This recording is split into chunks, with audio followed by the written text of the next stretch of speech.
अस्सलाम वालेकुम, क्या हाल है? ठीक है।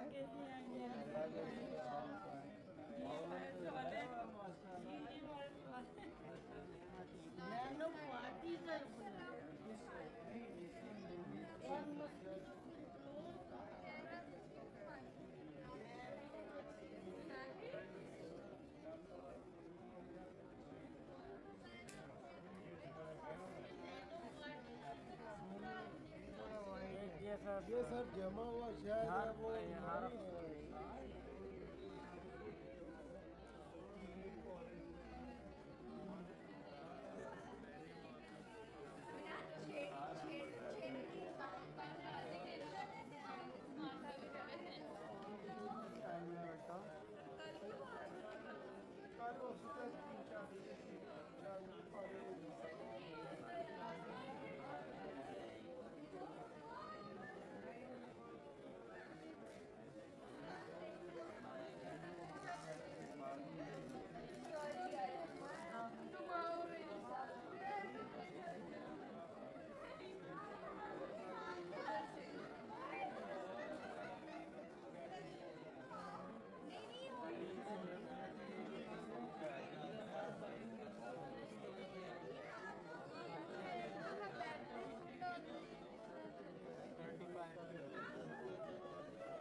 फिर इसकी कॉस्ट ये हमारा स्टिचिंग है,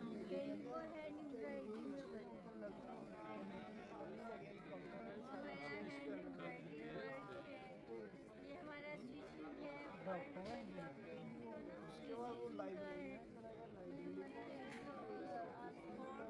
रहे हो ना, जी जी, ये बड़ी वीडियो हम बनाते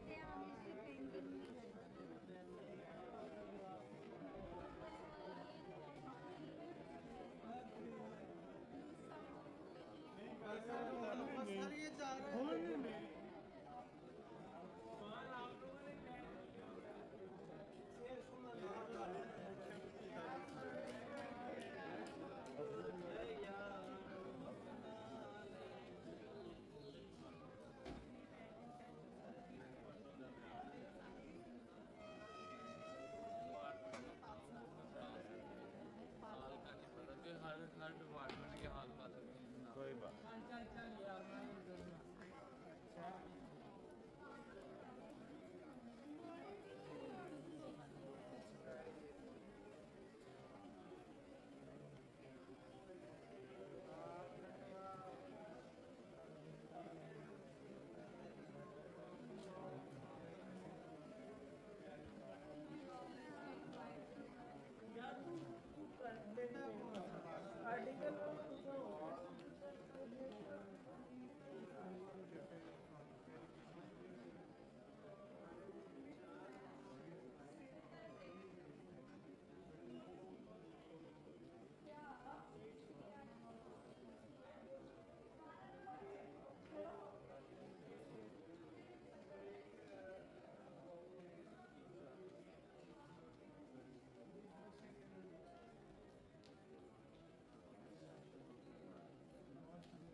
आपको खाना मिला कि नहीं यहाँ पर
This is a capacitor, a device that stores energy in the form of electric charge.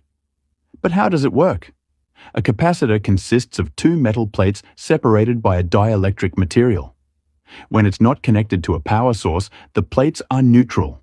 Once connected to a battery, electrons start to flow from one plate to the other. This causes the left plate to develop a positive charge and the right plate to develop a negative charge.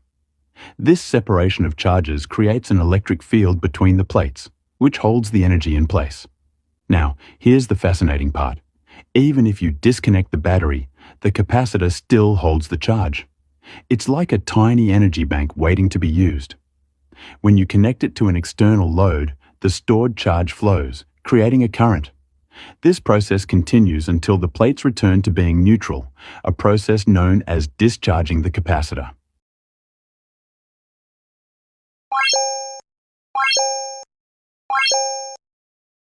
Never pay for an online course again. I'm going to show you over 200,000 free courses. Go to Google, search for Class Central, and click on the first result. Here's the amazing part. These are not just any courses. They are from Harvard, Stanford, Google, Microsoft, and more, all offering certificates. Click on Free Certificates, and you will find courses from Google, Microsoft, Harvard, and others.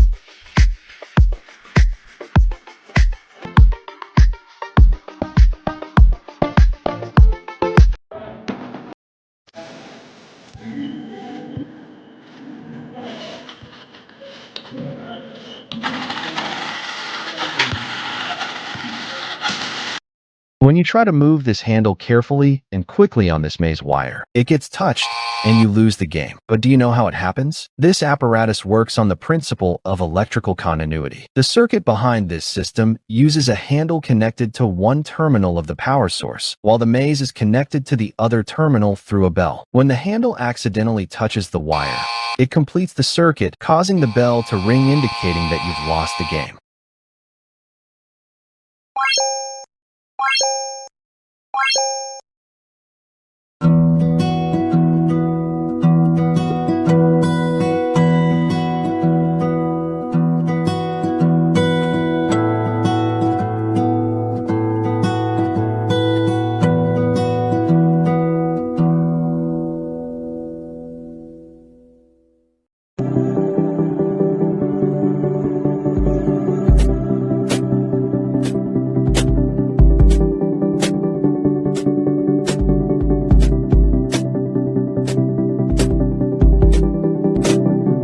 ये एक पंखा है जिसकी सबसे बड़ी खासियत ये है कि इसमें कोई भी मूविंग पार्ट नहीं होता, फिर भी ये जबरदस्त एयर फ्लो जनरेट करता है। इसे आयोनिक कूलिंग इंजन कहा जाता है। इसके दो मुख्य पार्ट्स होते हैं, एक वायर और दूसरा ग्रिल। वायर से हाई वोल्टेज करंट पास होता है जिससे आसपास की हवा आयनाइज हो जाती है, मतलब हवा के आयन से एक इलेक्ट्रॉन मिस हो जाता है और वे काफी रिएक्टिव हो जाते हैं। वहीं दूसरी ओर ग्रिल नेगेटिवली चार्ज्ड होती है। अब ये पॉजिटिव आयन खुद को स्टेबल करने के लिए ग्रिल की ओर मूव करने लगते हैं और इसी मूवमेंट की वजह से एयर फ्लो पैदा होने लगती है। ये एयर फ्लो इतना पावरफुल होता है कि ये आपके लैपटॉप को बिना किसी मूविंग फैन और बिना कोई शोर किए ठंडा रख सकता है। आपको ये कॉन्सेप्ट कैसा लगा?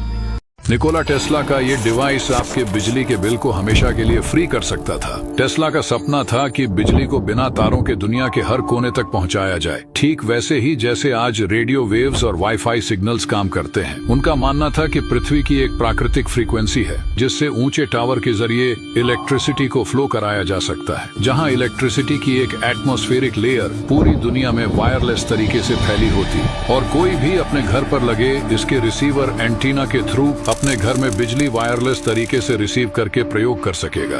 यह टेस्ला का ड्रीम प्रोजेक्ट था जिसके जरिए वह दुनिया के हर घर को फ्री इलेक्ट्रिसिटी देना चाहते थे। उन्होंने इस पर सबसे बड़ा एक्सपेरिमेंट वार्डनक्लिफ टावर के जरिए किया, लेकिन यह सपना कभी हकीकत में नहीं बदल सका। पर आखिर क्यों? और क्यों इसके पीछे एक बहुत बड़ी साजिश थी? आइए समझते हैं इस महान इन्वेंशन की कहानी।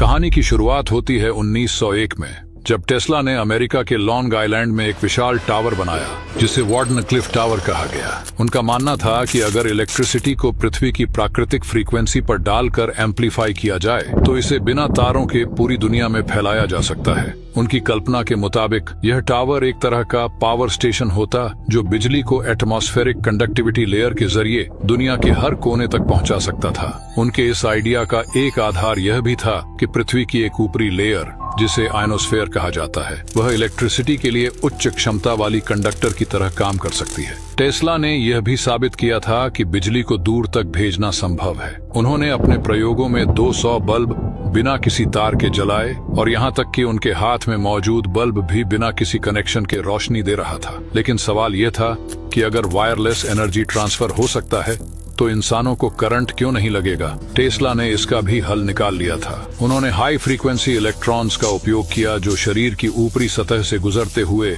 सीधे पृथ्वी में चले जाते थे। इसे स्किन इफेक्ट कहा जाता है, जिससे इंसानों को नुकसान नहीं होता। उनका मानना था कि यह टेक्नोलॉजी इतनी क्रांतिकारी होगी कि दुनिया में युद्ध खत्म हो सकते हैं और इंसान विज्ञान में तेजी से आगे बढ़ सकता है। लेकिन कुछ लोगों को उनका यह डिवाइस खास पसंद नहीं आया। टेस्ला को अपने इस प्रोजेक्ट के लिए बड़ी फंडिंग की जरूरत थी। शुरुआत में उन्हें कुछ इन्वेस्टर्स मिले जैसे जैकब एस्टर और जॉर्ज वेस्टिंगहाउस, लेकिन यह रकम इस मेगा प्रोजेक्ट के लिए पर्याप्त नहीं थी। फिर जेपी मॉर्गन, जो उस समय अमेरिका के सबसे बड़े बैंकरों में से एक थे, उन्होंने टेस्ला के इस प्रोजेक्ट में दिलचस्पी दिखाई और फंड देने की बात कही। लेकिन ये उसकी एक बड़ी चाल थी टेस्ला के इस क्रांतिकारी प्रोजेक्ट को बंद करने की, क्योंकि जब जेपी मॉर्गन को समझ में आया कि टेस्ला की वायरलेस एनर्जी टेक्नोलॉजी बिजली की तारों और पावर ग्रिड्स को पूरी तरह खत्म कर देगी, तो उसने इस प्रोजेक्ट को धीरे धीरे खत्म करने की साजिश रचनी शुरू कर दी। 1901 में जेपी मॉर्गन ने टेस्ला को इस प्रोजेक्ट के लिए $1.5 लाख यानी आज के हिसाब से लगभग $5 मिलियन दिए, तो उसने चालाकी से बदले में टेस्ला की कंपनी के 51% शेयर खरीद लिए। टेस्ला को उस समय जेपी मॉर्गन के इरादों का कोई अंदाजा नहीं था। जेपी मॉर्गन जनरल इलेक्ट्रिक का मालिक था और उसकी कई बड़ी कंपनियां इलेक्ट्रिक तारों, स्टील, इंसुलेशन, कोयला और पावर ग्रिड्स पर निर्भर थीं। अगर टेस्ला सफल हो जाते तो इन कंपनियों की जरूरत ही खत्म हो जाती और मॉर्गन को अरबों डॉलर का नुकसान होता। इसलिए मॉर्गन ने टेस्ला की फंडिंग बंद कर दी और उनके बारे में इन्वेस्टर्स और बैंकों को यह कहकर गुमराह किया कि यह प्रोजेक्ट असंभव है। उन्होंने बाकी इन्वेस्टर्स को भी मना कर दिया कि वे टेस्ला में पैसे न लगाएं। टेस्ला को अब अपने टावर को पूरा करने के लिए और पैसे की जरूरत थी, लेकिन जेपी मॉर्गन ने साफ मना कर दिया। उन्होंने अपने पत्र में टेस्ला को लिखा, मुझे तुम्हारा खत मिला, लेकिन मुझे इस प्रोजेक्ट में कोई दिलचस्पी नहीं है। अब टेस्ला के पास कोई रास्ता नहीं था। उनके पास अपने खुद के शेयर बेचने तक के पैसे नहीं थे। उन्होंने सिर्फ 166 फीट ऊंचा टावर खड़ा किया, जो उनकी योजना से बहुत छोटा था। इस टावर का ऊपरी हिस्सा कॉपर और स्टील से बना था, जिसमें अल्ट्रावायलेट लाइट्स लगाई गई थी ताकि इलेक्ट्रिसिटी आयोनोस्फीयर तक आसानी से पहुंचे। लेकिन अब जेपी मॉर्गन ने बाकी फाइनेंसरों को भी टेस्ला से दूर कर दिया और धीरे धीरे उनका पूरा सपना बिखरने लगा।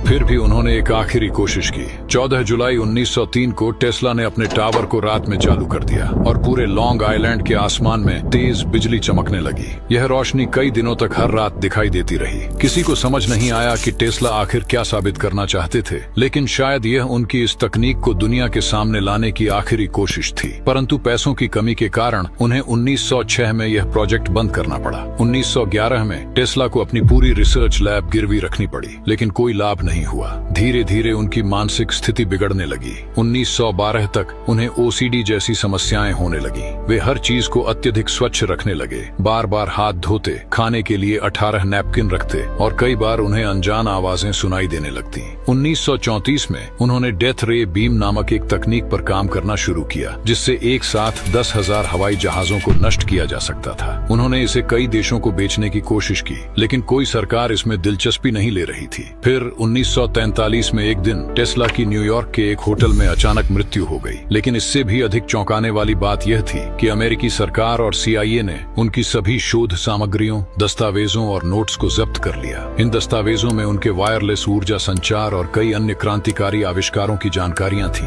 लेकिन आज तक कोई नहीं जानता कि उनके शोध पत्र कहां गए और अमेरिकी सरकार ने उनके साथ क्या किया। टेस्ला का सपना था कि बिजली दुनिया के हर कोने तक बिना किसी तार के पहुंचे, लेकिन जेपी मॉर्गन और अन्य व्यापारिक दिग्गजों के लालच ने इसे हकीकत बनने से रोक दिया। अगर यह तकनीक सफल होती तो आज दुनिया में शायद मुफ्त बिजली होती और मानवता विज्ञान में कहीं आगे बढ़ चुकी होती। लेकिन टेस्ला की विरासत कभी नहीं मरी। आज भी दुनिया भर के वैज्ञानिक उनकी खोजों को समझने और दोबारा जीवित करने की कोशिश कर रहे हैं। वीडियो जरा भी इंफॉर्मेटिव लगा हो तो लाइक जरूर कीजिएगा और सोचिएगा कि क्या टेस्ला की वायरलेस एनर्जी ट्रांसफर तकनीक को एक दिन फिर से खोजा जा सकेगा, या फिर यह हमेशा के लिए इतिहास के पन्नों में ही दबी रह जाएगी। और विज्ञान की इस रहस्यमयी कहानी को अपने दोस्तों के साथ शेयर कर इस पर चर्चा जरूर करिएगा।